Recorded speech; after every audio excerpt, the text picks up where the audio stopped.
Okay, so first of all, thank you for inviting me to be part of this lecture series, and you all have a tremendous topic.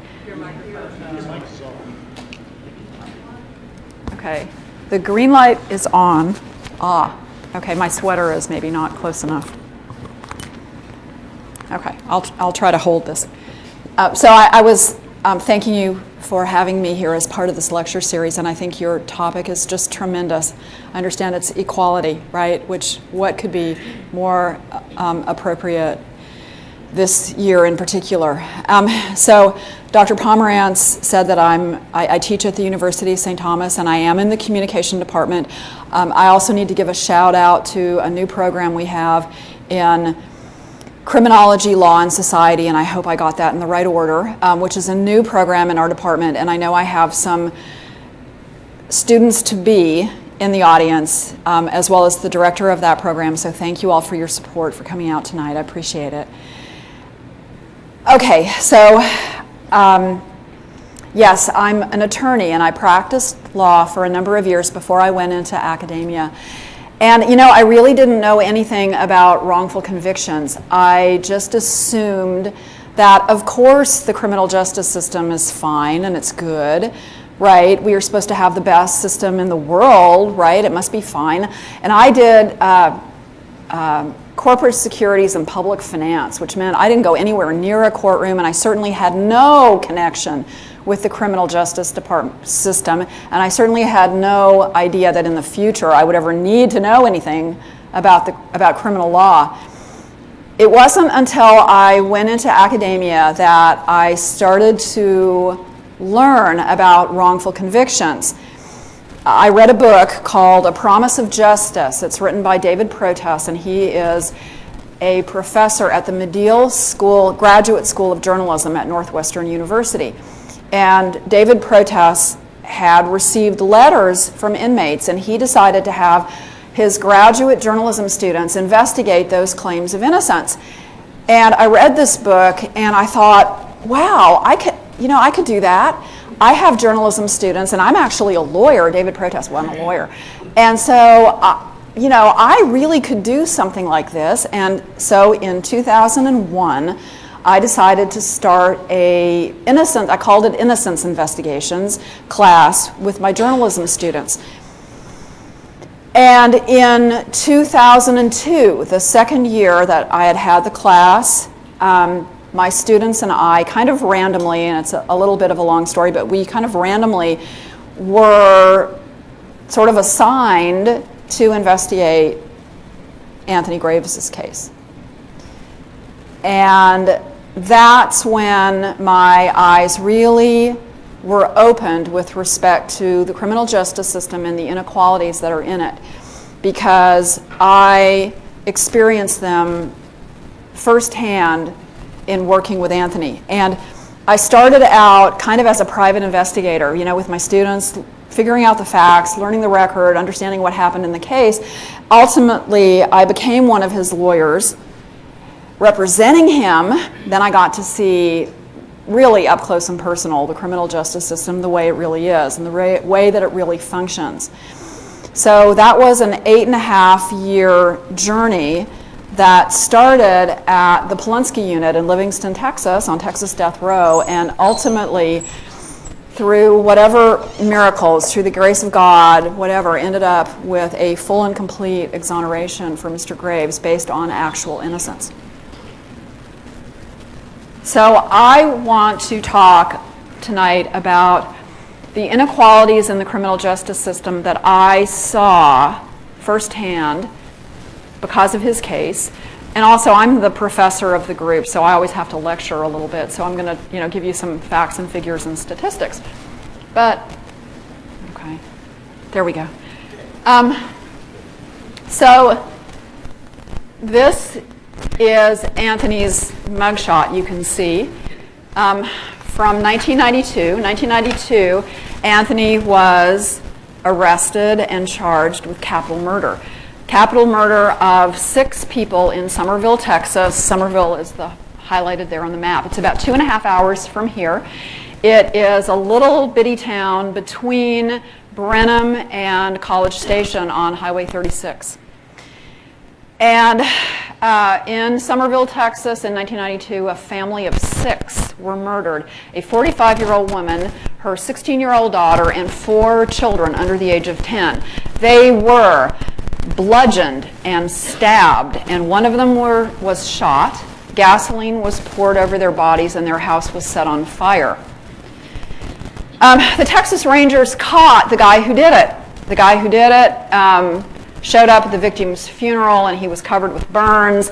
And after being interrogated for many hours, he ultimately confessed. But the Texas Rangers told him a lie. The lie they told him was, if you tell us who your accomplice was, we'll let you go. See, they figured that nobody acting alone could kill 6 people.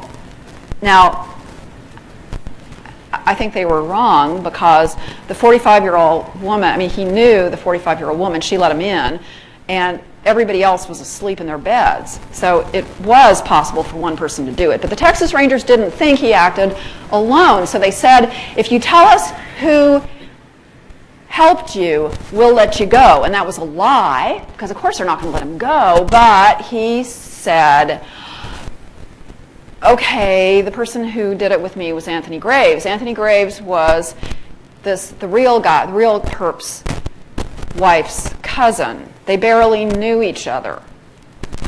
He figured that, you know, it wasn't going to stick, but it did.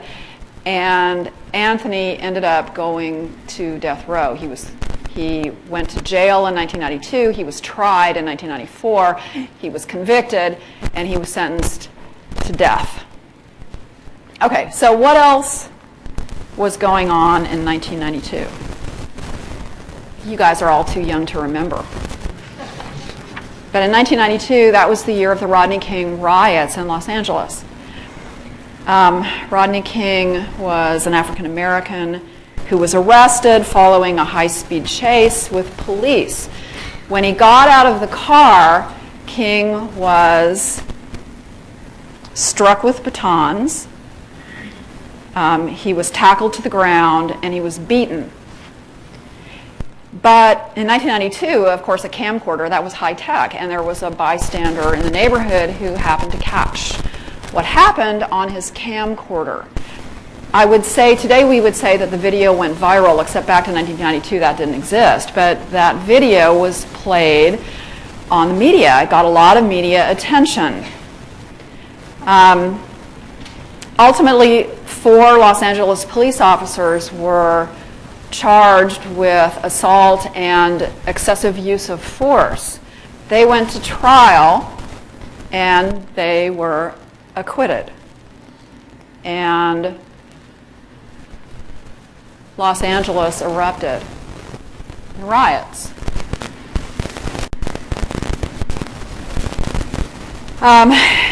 And ultimately, 53 people were killed, and more than 2,000 people were injured. And part of the outrage in the African American community was not just because the officers were acquitted, but also because of other incidents that had occurred. So that same year, a 16-year-old girl was shot and killed by a Korean American convenience store owner because he thought that she was shoplifting. It turns out that he was wrong. She wasn't shoplifting, but she was dead. He was tried for manslaughter, convicted but given a probated sentence. And so that played into it too, and it resulted in outrage in the African American community because the feeling was that Black lives didn't matter, right? Black lives don't matter. So that was 1992. That was 23 years ago. That's a long time ago. Things, have surely changed, except no, maybe not quite so much. Fast forward to today, we've got Freddie Gray and Sandra Bland and Michael Brown and African Americans who were killed in police custody, and Ferguson and Baltimore and police using aggressive tactics against those protesting the situation. I Can't Breathe, Black Lives Matter, has much really changed since 1992, or are we just more aware of things that happen because we don't need camcorders anymore? We actually have like little video cameras that we carry around in our pockets. So Americans have lost confidence in the criminal justice system, or at least African Americans have lost confidence in the justice system. And again, have things really changed? If we look, and these polls are from ABC and the Washington Post. So in 1992, are whites and blacks treated equally by the criminal justice system? In 1992, Caucasian Americans were pretty kind of equally divided. 46% said, yeah, it's equal. About 43% said no. But look at what the African American community thought. African Americans said, only 8% said they were treated equally, and 89% said they were not treated equally. Well, what about today? It's a little bit better. Only 41% of Caucasians think that it's equal, and 52% say it's not. In the African American community, maybe it's gotten a little better because 17% think they're treated equally, but 78% today say they are not treated equally in the criminal justice system. And there's a reason for that. What the reason is that they're right. They're right. They're not treated equally in the criminal justice system. And we have plenty of research that indicates that.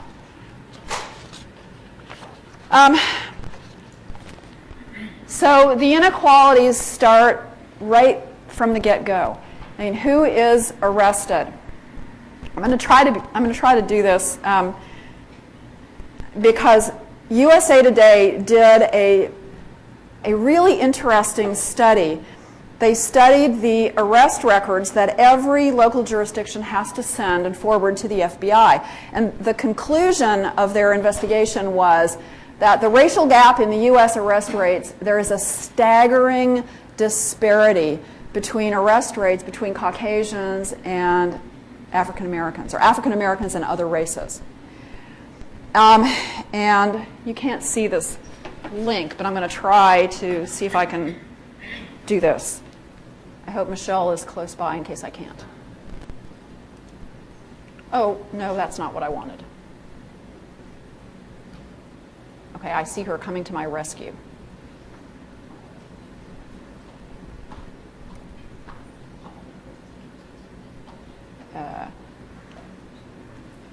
I'm sorry, I'm not able to work this. Oh, I do. I use the remote. Oh. You want to just click on it? I just want to click on it. Thank you. Did it go? Yeah. Okay. It takes a minute to load. Okay, so USA Today did this cool interactive map. And, okay, I want to select a state. Do I do it just? No, just use the mouse pad. Okay. Okay, select a state. Okay. And we'll start, if I can do it.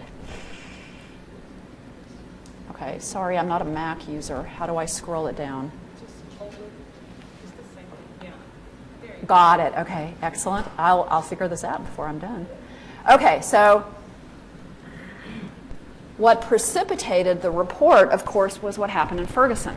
So look at the arrest rate. So per 1,000 citizens, if 66 non-blacks are arrested, 186 African Americans are arrested. So what? That's 3 times, right? The arrest rate for African Americans is 3 times greater.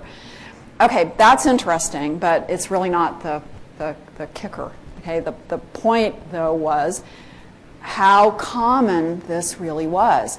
You think, well, Ferguson must be the worst. That's where they've had all these, riots and such.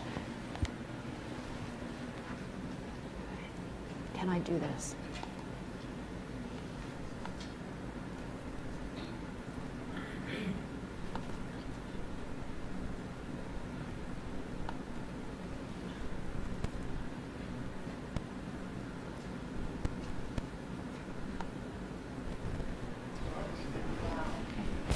In Houston, it's worse than Ferguson. There's a greater disparity right here. And you know what? USA Today found 1,600 counties throughout the United States where the arrest rate is more disparate than in Ferguson. Ferguson is par for the course. That's just the way it is. Some things will never change, right? You got to be old to get that. Okay. Okay, how do I get it back? You're the best. Thank you. And I get here on time, right? Okay, so it's just par for the course. That's just a fact.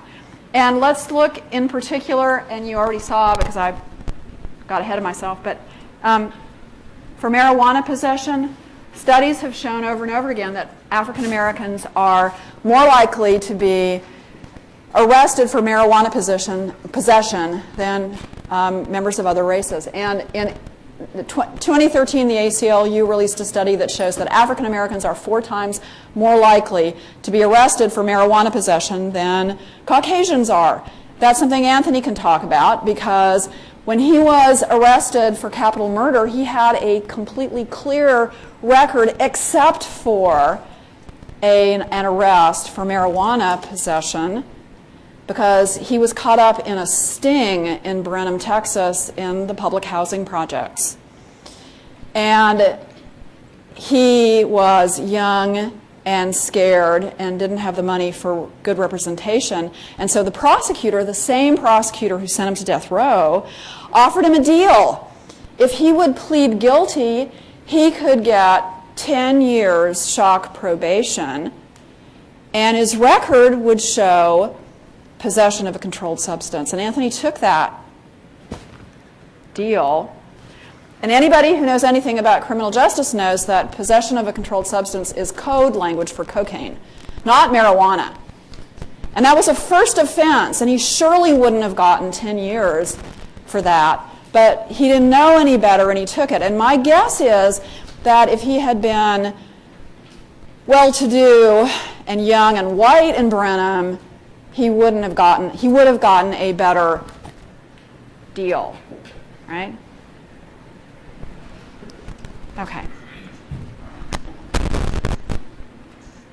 Well, who gets out on bail? Remember, I said Anthony spent 2 years sitting in jail waiting to be tried in 1992. His trial was in 1994. And every day in the United States, there are 730,000 people sitting in jail who haven't been convicted of anything. But they just can't afford to bond out. And 89% of inmates awaiting trial can't afford bond. If you can afford bond, you're not going to stay in jail. Jail is not a nice place. And if you can afford it, you're going to get out. And if you can't afford it, you're going to be stuck there. And you know, this is especially a problem for low-income women, because low-income women who can't afford bond, who have children, will literally do anything to get out of jail so that they can take care of their children, so that CPS doesn't come and take them away. And they will literally plead guilty to anything in order to have that happen. But that's another inequality in our system. And Anthony actually experienced this again, the second time, when his conviction was overturned, and the state of Texas could either have set him free or could have tried him again. And in its wisdom, it decided it wanted to try him again. So he sat in jail for another 4.5 years because the judge set his bond at $1 million. We didn't have that. We couldn't pay that.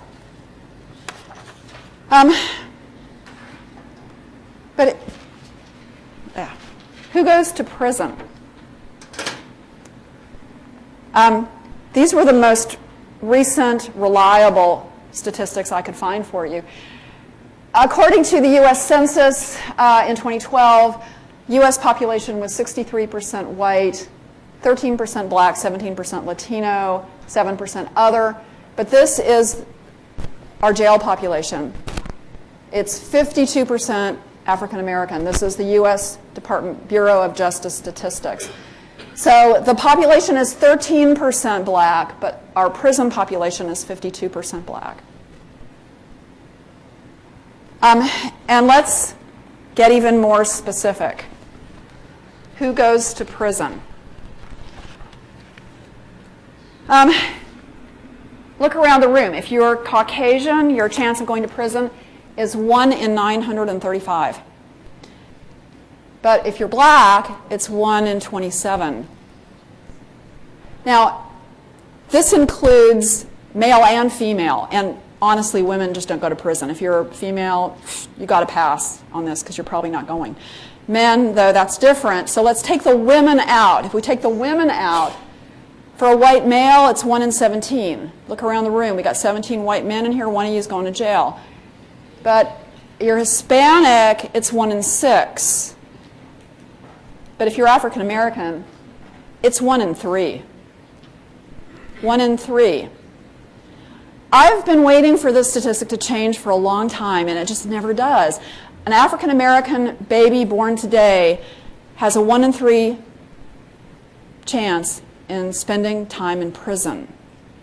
That seems unacceptable to me. I can't imagine that that would be acceptable to us, but apparently it is because it's been that way for a while now. Okay, there are some related statistics that I didn't make slides for, and these statistics are well known. If you're African American, you almost always get sentenced to longer time in prison. Sentences are longer. Same crime, African American, Caucasian, the African American gets the longer sentence. And African Americans are systemically kept off of criminal juries. Even though the Supreme Court said in 1880 that violates the Equal Protection Clause. 1880. But we're still doing it. It still happens. And Anthony knows about this too because on his jury, he had one token African American, but the rest of the jury was lily white. I could talk more about that, but I know you want to hear from Anthony too. Who gets sent to solitary confinement? Again, this is something that Anthony can talk about. He has talked about it very eloquently.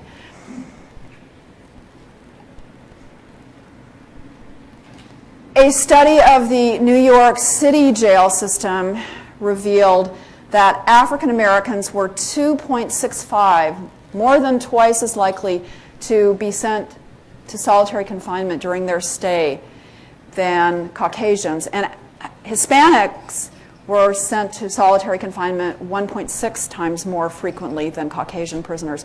You know what happened to Caucasian prisoners when they acted up or violated rules? They got sent for psychological services. They got sent to psychological counseling, but the inmates of color got sent to solitary confinement. Who goes to death row?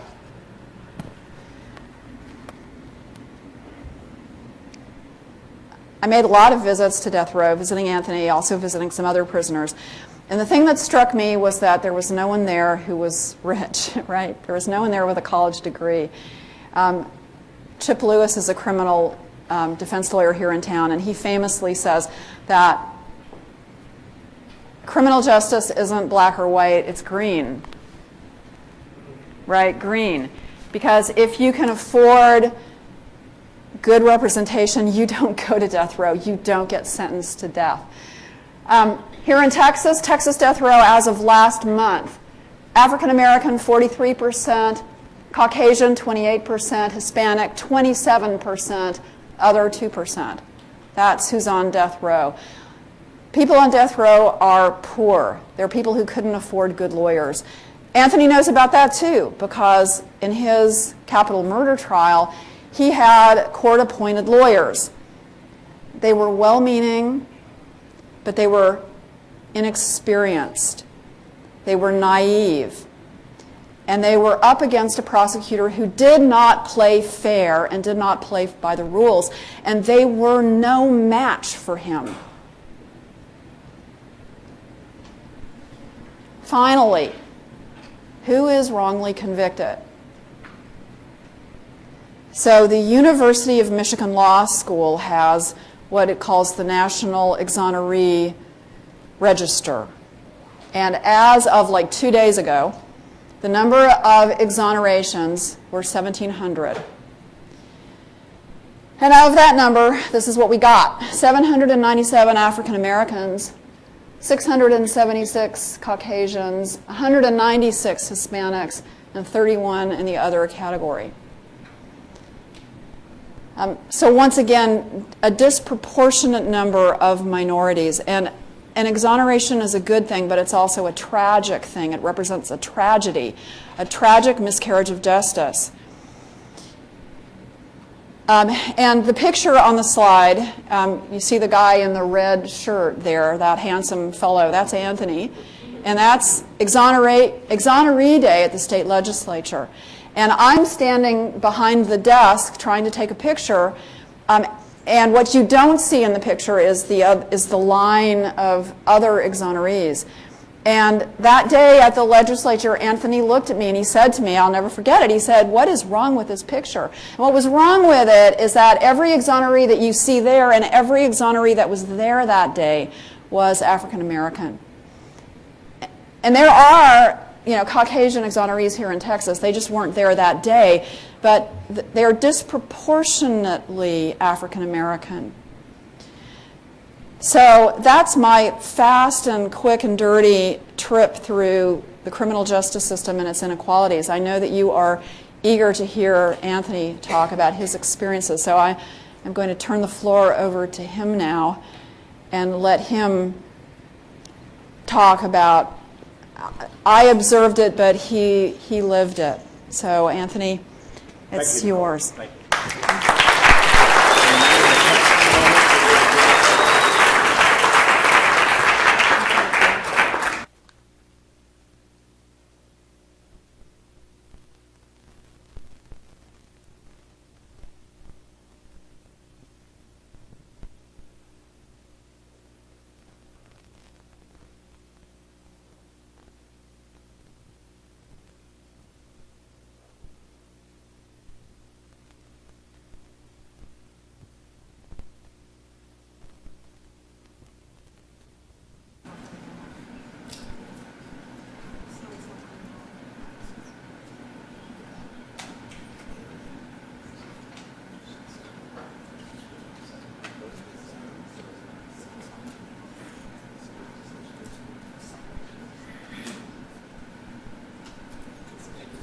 But the mind games remain.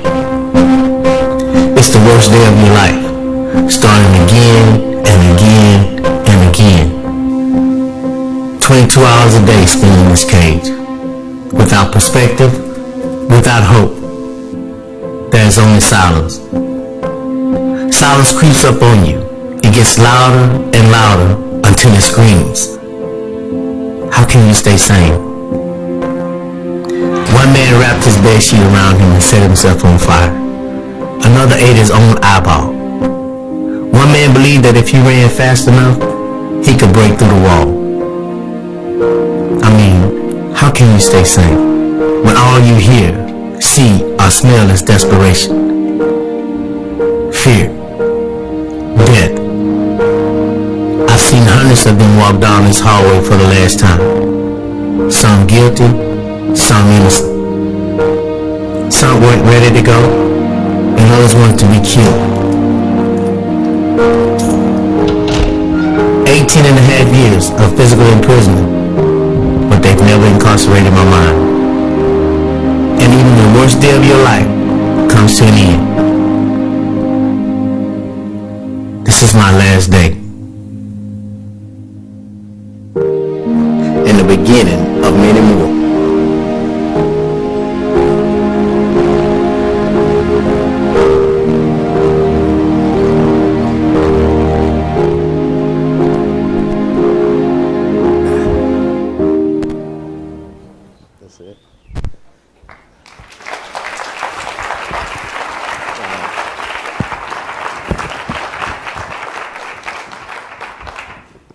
Thank you. Can you hear me? Okay, great. I'm Anthony Graves. And yeah, as Nicole said, I was wrongly convicted back in 1994, a horrible, horrible crime. And you know, the entire family was killed, and that was outrage, you know, and someone wanted someone brought to justice for it. Unfortunately, they didn't go about it the right way. As a matter of fact, the mayor of that little town came out the next morning and said that whoever had done this crime didn't even deserve a trial. They should just be caught and hanged. And that's kind of the way they pursued it, because a week later at the funeral, you know, as Nicole said, a young man shows up with bandages wrapped around him, and he became a person of interest. Texas Rangers was already there, and they decided they were going to follow him home, and they wanted to talk to him. We got to his house and asked him if they could talk to him. He agreed, and so they took him to the police station, well, the DPS office, where they interrogated this young man for over 13, 14 hours. According to this young man, as he was going to the DPS office, he seen a Jeep coming off the freeway, and he seen 4 young black men in it, and he thought one was me. Well, they investigated and found out that the Jeep that belonged to a guy named Kenner had said that Anthony Graves was not in his Jeep. And they had that information, but it didn't matter, because they was on a search to close out a case. So when they got this young man there, and they interrogated him in over 13, 14 hours, and at the end asked him to call the name of someone that was with him, they would let him go. Of course, you heard Nicole say that. And he called my name. According to the young man, he said he called my name because he thought he had just seen me in a Jeep when they taking him to the DPS to interrogate him. Well, after he lied, they turned around and arrested him. And the next couple of hours, there was a knock at my door. I want to emphasize the couple of hours, because that says that there was not even an investigation into finding out whether this man was telling the truth or not. It just came and knocked at my door. Well, it was my neighbor at the time. When I opened the door, he was telling me that police was looking for me. And I asked him, why? You know, because the police looking for me for. He said, I don't know, man, but they asked, you know, if that's your car. Long story short, I thanked him, and I decided I was going to call my auntie, because I felt like if the police was looking for me, then surely they would have gone to my auntie, because that's where I went every day. And when I call her, she tells, and I asked her, I say, hey, police been down there looking for me? Because Mike just told me the police looking for me. She said, no, why would the police be looking for you? I said, I don't know. She said, well, won't you call the police and see? So better yet, I decided that I was going to get up, I was going to go downstairs, go outside, and I was going to look for the police. You know, because I'm curious. I mean, I haven't done anything wrong. Someone saying the police is looking for you, you want to go find out what it is, right? I'm right? All right? But let me just say this to you. I don't know if any of you ever heard me speak, but I definitely want to tell you this. If you don't take nothing else away from this tonight, take this one thing. Don't ever go look for the police, okay? don't do that, right? And I jokingly say that because when I went downstairs and I saw the police, I stopped. He gets out the car. He asked me my name, and I tell him, and he asked me for some ID, and I show it to him. So he's telling me, he said, well, I've been told to come pick you up and take you to the station so some officers can talk to you. And I asked, could you tell me why? He said, no, but when you get to the station, they're going to talk to you. So by this time, my neighbor come out, and I'm telling my neighbor, hey, this police officer have to go to the station, you know. But my mom is on the way home. Could you let her know? And tell her I should be right back, right? It took me 6,640 days to get back. 2 execution dates. I witnessed over 300 men getting murdered around me. Some as young as you are. Okay? I witnessed sometime they're getting executed twice a day. They would execute one man, wipe the table off, and put another one on there. 19, 20 years old, mentally ill, mentally challenged, innocent, guilty. They were all facing the same fate. We were executing them. We, as in the name of the state of Texas, were executing them in our name. And we didn't know anything about it most times, because we was at our dinner table with our family, or we would sleep when they were doing these things. And then when you wake up and you read it in the newspaper, it's called justice. You know? It was called justice. Anyway, so when I get down to the police station, they said they wanted to talk to me. I get there, they put me in the booking room, I'm sitting there. Police are walking in and out, and nobody's talking to me. So I'm starting to ask the officers, hey, could somebody tell me why I'm here? You know, because in my mind at this time, I'm thinking, do I have a ticket out? You know, is this roundup day? I don't know, maybe I have a ticket out, right? So I'm asking, you know, can somebody tell me why I'm here? And finally, you know, they just told me, wait a minute, the other officer's gonna come and talk to you. So, you know, I'm sitting there with nothing on my mind. And then the Texas Rangers show up, 4 Texas Rangers with a magistrate. Asked me my name, told me to stand up, and then they began reading my rights. You know, you have the right to remain silent and everything. And I'm just standing there because I don't know where this is going. But I'm not panicking, you know, I haven't done nothing wrong. And then they tell me that I've been charged with capital murder and that I had absolutely no bond. I don't know if you ever watched my documentary, Grave Injustice, for CBS. I think they have a clipping on there that shows my initial response. I didn't know anything about what they were talking about, okay? And I kept asking, are you sure? Me? You know? And then they wanted to know if I would want to talk to them. But of course I want to talk to them. Anytime you're innocent, you haven't done anything wrong, you don't feel like you have to hide anything. So you want to talk to any and everybody, you know, because you want to get it right. But I can tell you now, after what I've gone through, I don't care if you are innocent. They tell you whatever you say can and will be used against you. Will be used against you. So the best advice I can give to anyone is the only words come out your mouth is, I want an attorney. I don't care about you being innocent. I want an attorney, and that's it. And let your attorney advocate for you. That is the way it's to be, because if you say anything, I promise you, you will see it again. That is the way our system is. It is designed to convict, okay? Big problem. We don't seek justice anymore. It is designed to convict. Why? I think because we allow too much politics now to get in the middle of it. Politics has pushed justice to the back, okay? Every time we go to the polls and elect a prosecutor, we elect a politician. So what do you think a politician is going to do for you? Give you politics. What keeps them in office? So we got a big problem with that. Now we're here talking about inequality. Yes, a lot of inequality. How do we change it? Change it with numbers, change it with new laws. You know, that can get some things done, but I think in order to change all that, you have to change from here. You have to change from here. Because all the injustice stemming from here. From here. Ignorance and hatred. Bigotry. I'm being real with you. That's how we get into the injustice. Nobody cares about the other person. Everybody want to win. The little man gets stuck out. I was the little man. I was at home with my family. I never even thought about committing a crime. And let's go back to this smoking weed. Because I don't want y'all to think I was some big pothead or a big drug dealer. But no, I got caught up. And I had $20 worth of marijuana. Never been in trouble in my life. 20 years old, you know, I mean, come on. Let's be real. Some of y'all understand what I'm talking about. I'm not calling no names, asking nobody to raise hands, okay? But you know, but I'm just saying, I went through that experience. And because a prosecutor decided that he got another young man who done got caught up, he's gonna scare me up and tell me, if you don't take a deal, I'm gonna give you 15 years. Now, I don't know nothing about the system at that time. So when he say 15 years, I'm crying. Because I ain't gonna do no 15 years. It was just a joint. I mean, you know, I'm gonna do 15 years.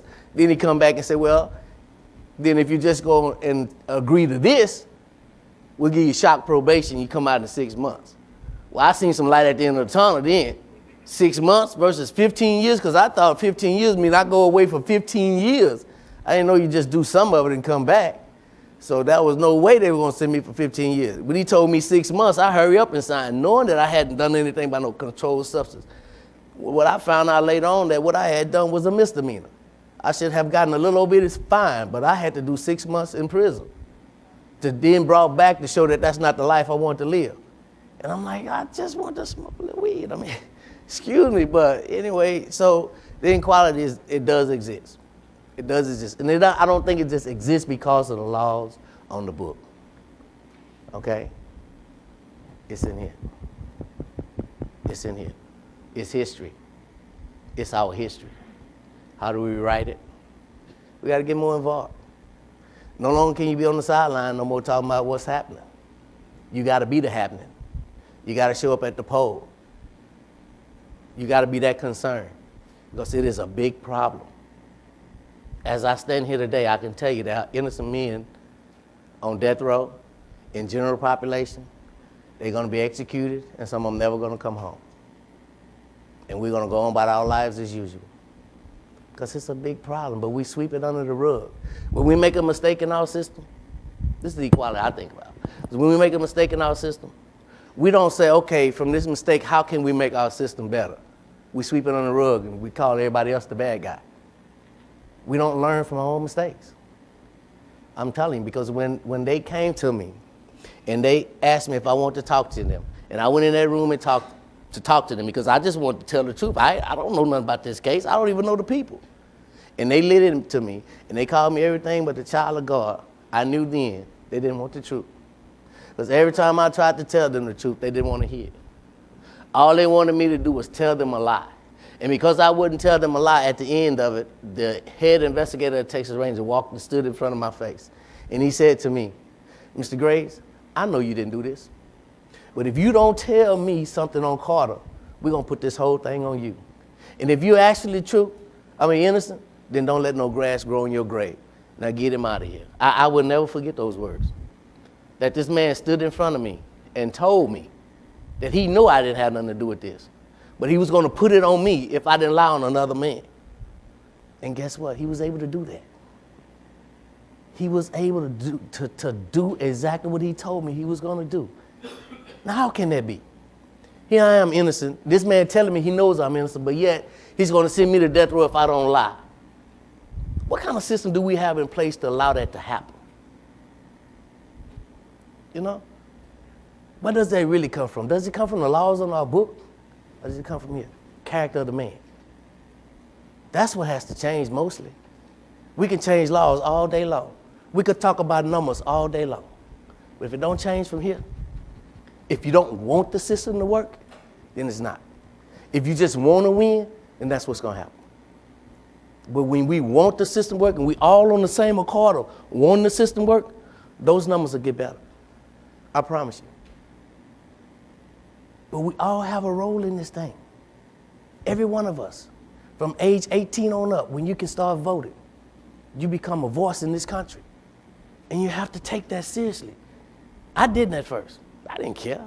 I always say, well, man, my vote ain't gonna matter. That's how most of us youngs think at the time. Our vote ain't gonna matter. Then I got to thinking, well, if my vote ain't gonna matter, why do they spend so much money to try to keep me from voting? Something ain't right here, okay? Something wrong with this picture. I'm fooling myself. They spending millions of dollars so that I can't show up at the poll, but I'm sitting there talking about my vote ain't gonna matter. You know, maybe the two of us need to talk about this, okay? But I'm just saying, if we're really talking about making change in our system, then we have to be that change. And it starts here, okay? You have to be appalled at seeing numbers like that, inequality. Because if you're not, then you're part of the problem. And that's the truth. Because you're not going to get out there and advocate for change. You're going to keep it as is. And I can tell you this, if you continue to keep it as is, one day you're going to be able to wake up, black, white, brown, red, I don't care what color you are, and you're going to say, I know somebody that's on death row. I know somebody that's in prison, and they're innocent. You're going to be able to say it, because this thing has a way of touching you on your shoulders. I was at home with my family, never thought about committing a crime, was not a criminal. Well, I smoke a little weed, but was not a criminal. Okay, we'll go back to that. And yet, I ended up on death row. And everything was business as usual. And I could read the paper and everybody called me a killer. And I can listen at the news and everybody called me a killer. And the state was setting execution dates and nobody was protesting. Everybody thought I was a killer. Because why? Because they just read it and go ahead on and say what they read and nobody would get involved doing the research, try to find out what was really going on. If I'm going to support this, I need to know what's going on. Nobody was doing that until Nicole came in my life. Yeah, I went through many attorneys. I mean, some naive attorneys that would come to me, see this case, and be like, man, you'll be home next week. Dude, it don't work like that, okay? But that's how they would come to me, because they would see the case and be like, I just can't even believe that you would be here. You know, it was that bad, that blatant. I tell you how blatant it was. The Fifth Circuit in our country, I think, is the most conservative court in our nation. Okay, I always laugh and tell people that.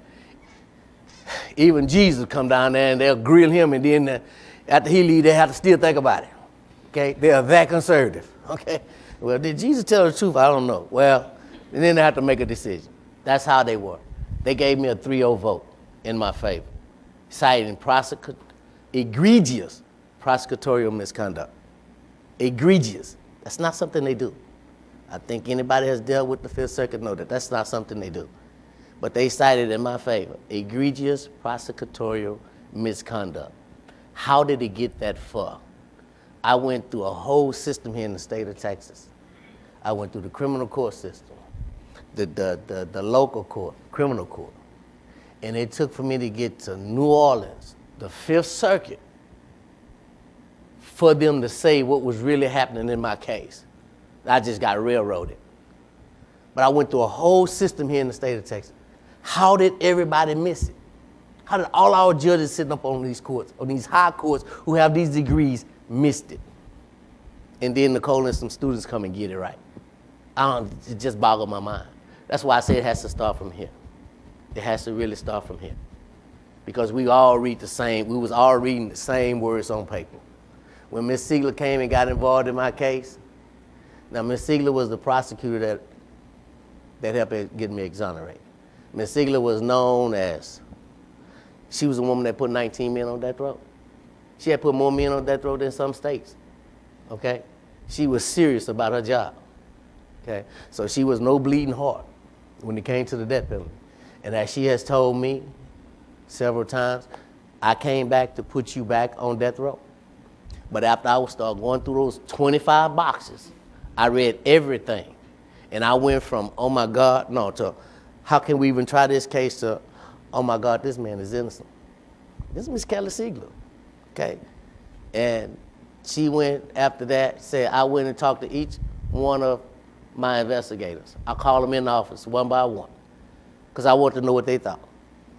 She said, Mr. Graves, every investigator that came in my office said that man is innocent. Now, how did they miss that? How did all these other prosecutors, because I went through 10 prosecutors, even the Attorney General's office. The Attorney General's office was on my case.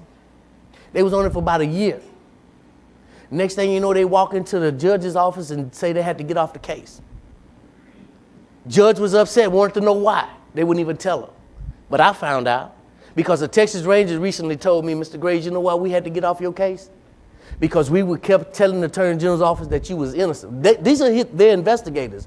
We kept telling them that you were innocent. Instead of them dismissing the case, they just pull all of us off of it. Politics. Because the Attorney General then is now governor. Yeah, Greg Abbott is now governor. Call it politics. Right? Oh, right. That means go to the poll. Okay? That's what that means. Get involved. Learn what's going on, because it is your system. And I promise you, if you stay on the sideline, one day you're going to be coming to someone like me or Nicole talking about, can you help me with my family member? I'm serious. And I don't care if you're black, white, green. Right now, this thing is a runaway train. And a lot of people are getting caught up in it.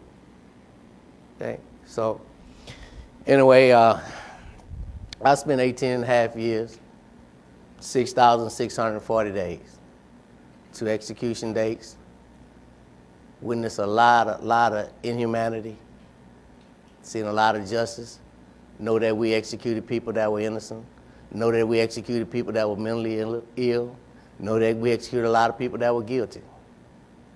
But is that what we want? I mean, is it one too many? I'm exoneree number 138.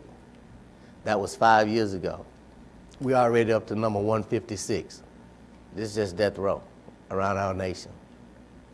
I mean, I don't care if you believe in the death penalty or not. That's not even my concern. I think that each and every one of you have a right to your opinion. It's a moral choice. I don't think nobody should tell you what you can and can't believe in, particularly if something happened to you personally. I don't think that's the question because it drives the wrong narrative. The question is, does our death penalty work? I'm exoneree number 138. As I say, we at 156 now. How many is too many? We have to decide that. And I think we have to decide it at the polls. Anyway, in March 2006, my case was overturned. And I'm going back. I'm happy because it's over. The guy that they lied on me, they've already executed him. Even though he didn't say it almost 10 years ago on his gurney, his dying declaration was Anthony Grace had nothing to do with this. I lied on him. It still took me 10 more years.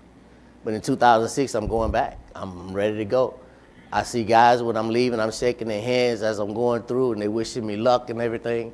And I get back to the county and the judge who is now on my case is the daughter of the judge that sentenced me to death.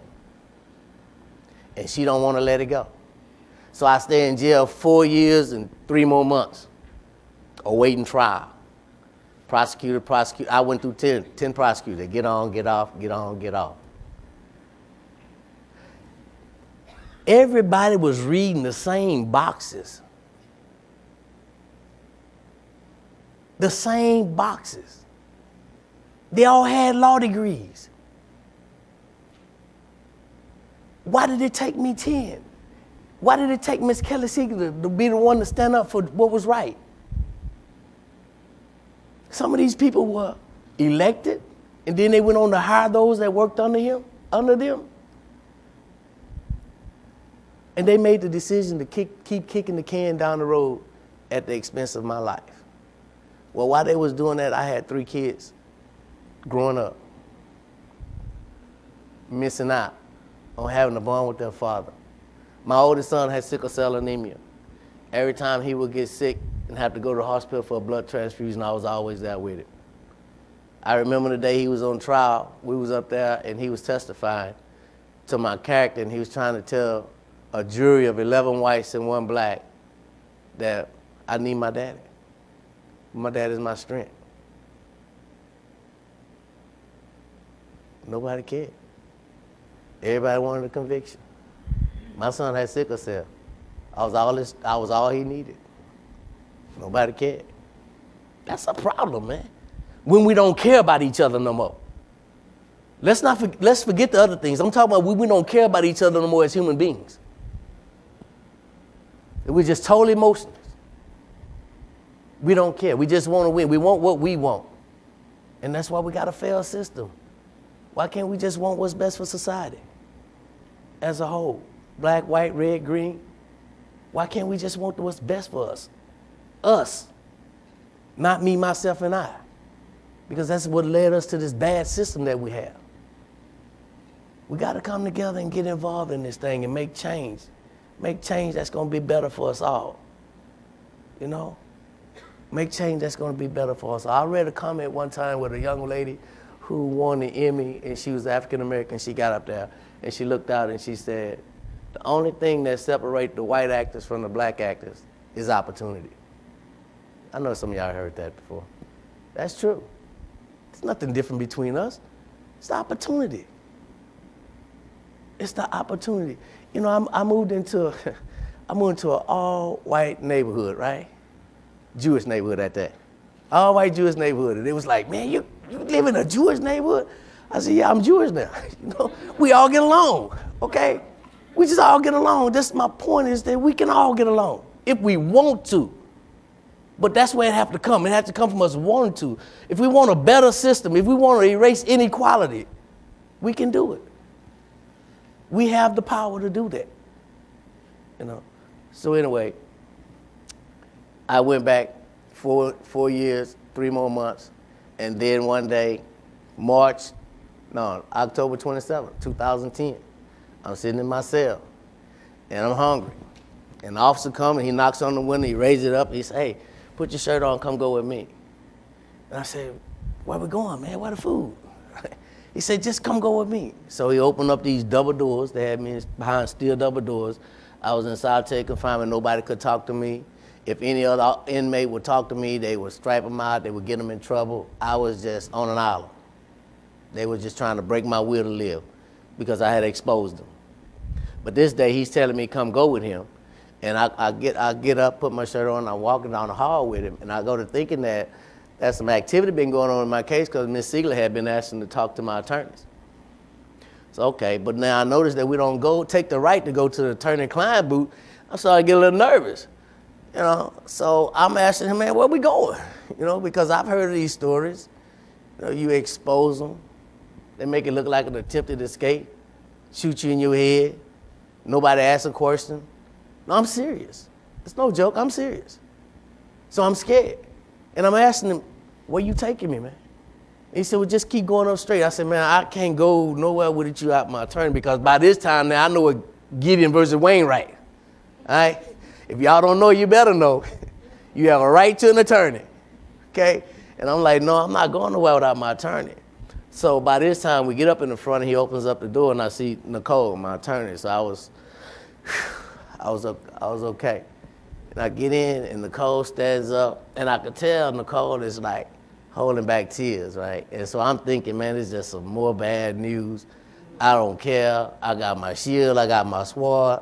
You gonna free me or you gonna kill me? There's not gonna be no compromise. We've talked about that. Are you gonna kill me or you gonna free me? So Nicole stands up and she says to me, Anthony, you remember when you told me that God was good? And I'm like, yeah, but in my mind, where we going? I'm hungry, okay? Where we going with this here? And so she's like, well, I just want you to know that God is good because the state just dismissed all the charges against you. And when she told me that, that just went over my head. I was like, okay, what you say? She said, well, the state just dismissed all the charges. It's over. It's over. 6,640 days. And I had to ask her, what do I do now? So I didn't know what to do. And she said, well, you can put these clothes on, let's get out of here, right? So, but I couldn't because I was so afraid that Nicole didn't know that. But I had dreamed this for so many nights, only to wake up and still be behind bars, that I knew that if this was a dream and I woke up again, how was I gonna come back from this? This was too real for me. So I was just like, I was scared. And so the officer come and he said, Mr. Graves, would you like to go get your property? And I said, yeah, but I didn't want no property. I was just all discombobulated. I just needed some air and space. So we're going down the hallway, and as we get down the hallway, it just dawns on me. Man, it's over with. After all this time, it's over with. And so we get in the cell, and he said, Mr. Graves, what do you want? You out of here. And I said, man, I don't want nothing. Let's just go, all right? Before somebody change their mind, all right?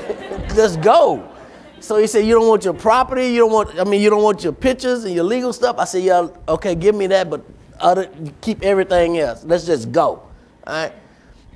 And October 27, 2010, after 6,000, now just think about that, 6,640 days of my life,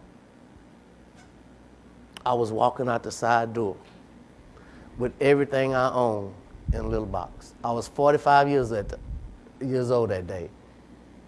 This happened to me when I was 26. And everything I owned was in a little box. And I'm coming out the side, and by this time, 48 hours there, Richard Schlesinger knelt. And they wanted to know how I felt and how I felt. And I felt good. It was the first time I had sunshine of freedom on my face.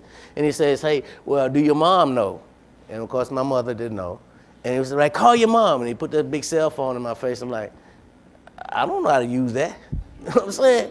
I've been gone since 1992. When I was out here, the cell phone was that big. You plug it in the car. right? And it had that big self, and it cost a lot. Now he's putting this little phone in my face. I had all these buttons that take pictures and emails, and he said, call your mom. And so Nicole said, well, I have a phone number, I'll call her. Let me tell you a story about my mother.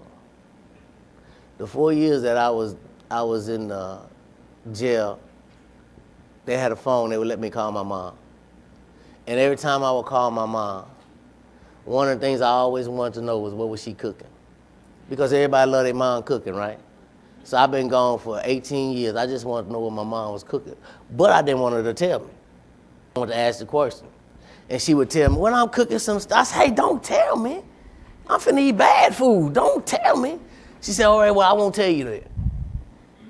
So this day when I'm getting out, and they said, well, your mom know? And Nicole said, I'll call her. And she called my mom. And my mom answered the phone. She said, hello. And Nicole said, Miss Curry, I think I have somebody out here you want to talk to. And we was in the parking lot of the jail. And she handed me the phone.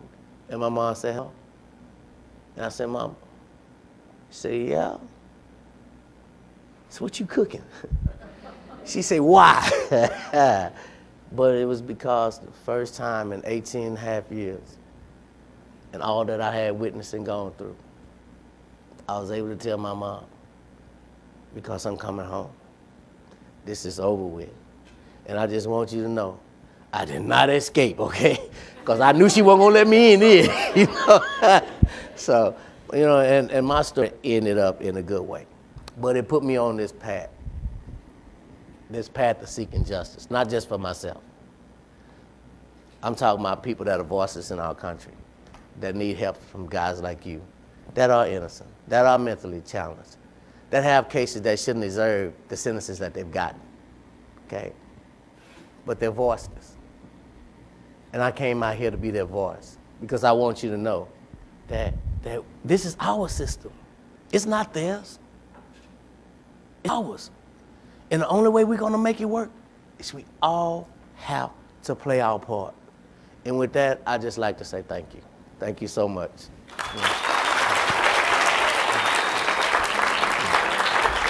Thank you, sir.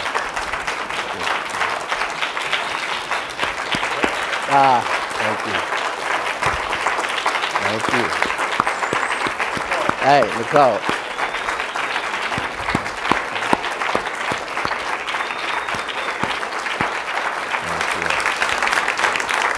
A true champion, okay? Yeah. Thank you. Thank you, Jens. Anthony Grace, just extraordinary. It took 18 years of your life, but they didn't take your spirit or your mind or your grace. No, sir. Or your sense of humor. That's mine. And Nicole Casarez, thank you both so much. We've got time for a few questions, and then we'll be following that with a reception outside where if Anthony and Nicole are willing to stay on for a few more minutes, you might get a chance to ask them your own question. We have microphones, I think. We'd like you to wait until a microphone appears in front of you because there'll be people listening to this later who won't be able to hear your question if it's just picked up from this mic. So is, Steve Kleinberg. Well, thank you both so much. It was just extraordinary story. And what I'm wondering is whether there's room for some optimism now, whether you see some changes going on both in the support for the death penalty that is declining and in the consensus on both political parties of the ridiculousness of the hyper incarceration in this country. Are we moving to some degree in the right direction on these issues? I would say definitely yes. I would say yes because now we're more aware. And I think it's because of social media and young people getting involved. And I crisscross this globe and I talk to a lot of students. And the responses I get from them, the questions I get from them tells me that we're definitely moving toward change. They want a better system and they're gonna be our system tomorrow. So I definitely think that we're moving in the right direction. You know, I would just quickly say that I think Anthony's right. I think the time is now. And if you haven't read the President Obama's speech to the NAACP, you should read it because it's really eloquent. And I won't be able to say it as well, I won't have it exactly right, but he said something like, justice is not just the absence of oppression, but the presence of opportunity. And that's, I think, very wise, and we need to work for that.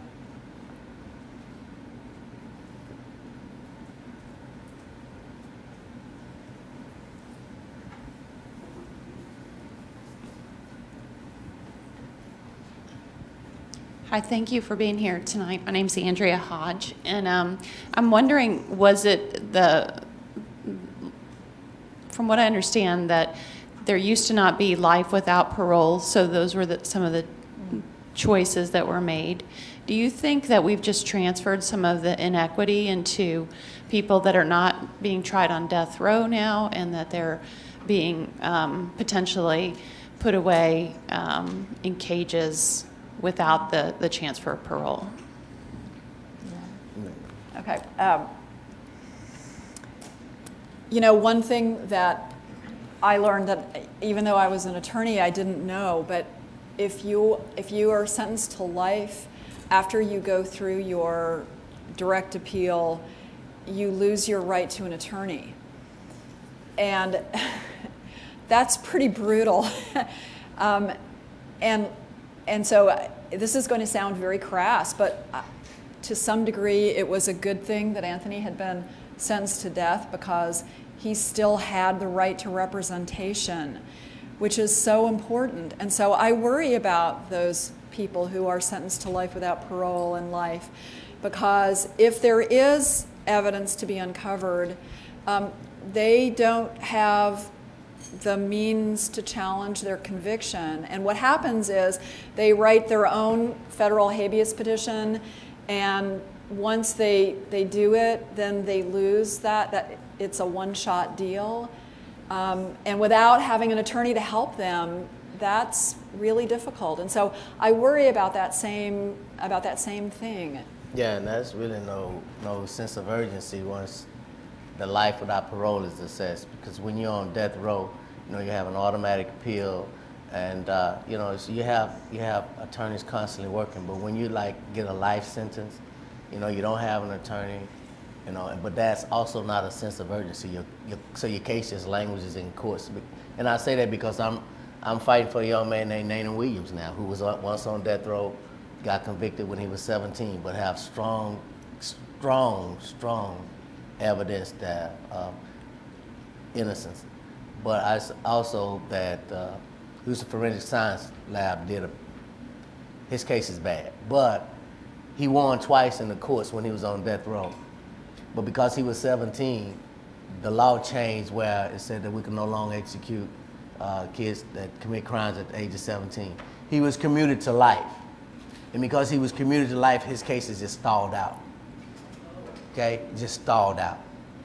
All right, so. Yeah, that's a big concern. I guess, I always thought that if you had evidence of innocence, you could always bring it up. You could always bring it towards the court. And one of the things that I learned, and I was a lawyer, and I thought that, and I was so wrong. That's not the way it is. Yeah. Anthony, I'm curious to see how you feel about this. You were exonerated in 2010 after 18 and a half years. The legislature met in 2011. It did not change the discovery laws at all as a result of your case. Yet Michael Morton was exonerated in 2012, a white guy in Williamson County who spent 25 years in prison for wrongly killing his wife when he didn't do it. The legislature then met in 2013, enacted the Michael Morton law to change all the discovery. So in keeping with this theme of inequality, what do you think it says about the system in Texas that they changed the law to correct an injustice when a white guy spends time in prison, but not when a black guy does? Say that we just want to take baby steps.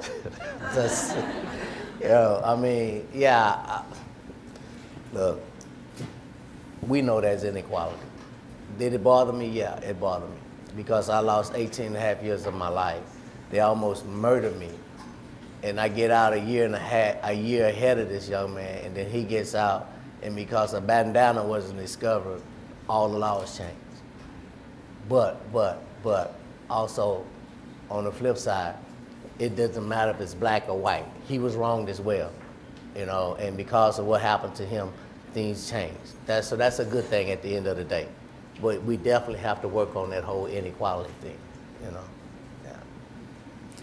Hi, so I work for a project called the Incarcerated Youth Tutorial Project, and basically what we do is go to juvenile halls and probation camps and work with students there. And a lot of times, individually, we're assigned to one student, and we get to know them really well, get to know their case, why they're there, and then ultimately help them on their path to education.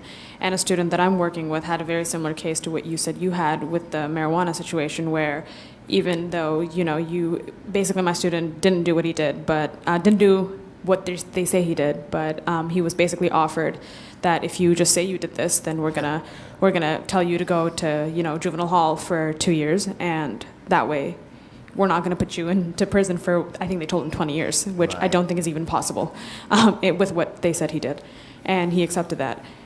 I guess my question to you is, when you know of a situation like that, what kind of agency do you have to even bring light to that? Especially because I'm not a lawyer, I'm an organizer, I'm an activist, so I don't know what kind of agency I even have when you're being made aware of a case like that. And I guess the second question is, how can you even help kids? How can you kind of prevent the school to prison pipeline that starts so early? Because the recidivism rates are so high that these kids are likely to end up in situations like you did, if they did end up in probation halls and probation camps and juvenile halls. Yeah, you want to answer one? But I can say that as far as the last question that you asked about changing, I've started a foundation, Anthony Grace Foundation, and some of the things we're doing, I'm about reform, but I'm not just about pencil and paper, all right? I know that a lot of things start at the home. For example, when parents are incarcerated and they leave kids behind, the elderly are left to take care of them. They're sick, they can't get around. The kid ended up taking care of himself. Next thing you know, he's out there in the streets and he's gone way left and he's headed to prison. So I said, okay, well, we can get in there and provide some medical care for the elderly to where they're able to do for themselves as well as the kids. Then, the kids will have a better shot. But also that I've created this other program where, when inmates are trying to re-enter society, because a lot of time, that's the thing I think we miss the most. 95 of the people that we send down there are coming back, And we send them down there, we don't try to educate them, we don't try to take advantage of them while they're there so that when they can come out, they be productive. We put more baggage on them, we make money off their backs, and then we come out and say sink or swim. The more time they sink and they go back. So I said, okay, well, we need to create a program to help them make this transition out here. So what I've done is I'm now starting a hotline service for ex-offenders and family members. When they come out and they don't know where to get their resources from, they can call me. All right, that's the entity that you're talking. They can call us. Because when a tree fall in your yard, who can you call? The city. You know what I'm saying? When you want to know when big trash day is, who can you call? The city. When they want to know where they can get a GED, where they can get a job opportunity, who can they call? Nobody. So we're starting this hotline service for ex-offenders and family members to sort of, let them know where their resources are, so to try to cut down their recidivism rate. That's how I think you start reforming the system, It's a lot of ways, but one of the most important things, I think you have to take it to the root, and that is in the family, at home, where the grandmother is raising the kid whose parents are now incarcerated. So, yeah. Just about the first part of your question, right now there's a lot of attention on mass incarceration and over-sentencing with respect to low-level drug crimes. And so I think the trend is to lessen those punishments. If the punishments are less, so for example in Harris County, right, the district attorney now, it's like a ticket for marijuana possession. First time. Yeah, I understand. But if that becomes more known, awareness, education, so that prosecutors don't have that, 20-year sentence to hold over their people's heads, so that they don't take those deals where they end up with, a felony on their record, which is problematic for life. Yeah. So you're basically saying just educate, these kids to begin with, that what they do have the right to and what can't be done and what's a misdemeanor and a felony. Educate them on one hand, but also awareness in society that we are overcharging for low-level drug crimes, which is why we have the largest percent of our population behind bars than any other country in the world. Yeah. Well, I think it's time now that we break for a reception to give each of you at least a chance at being able to talk to our two speakers. So let's put our hands together again for Anthony Graves and Nicole Casarez.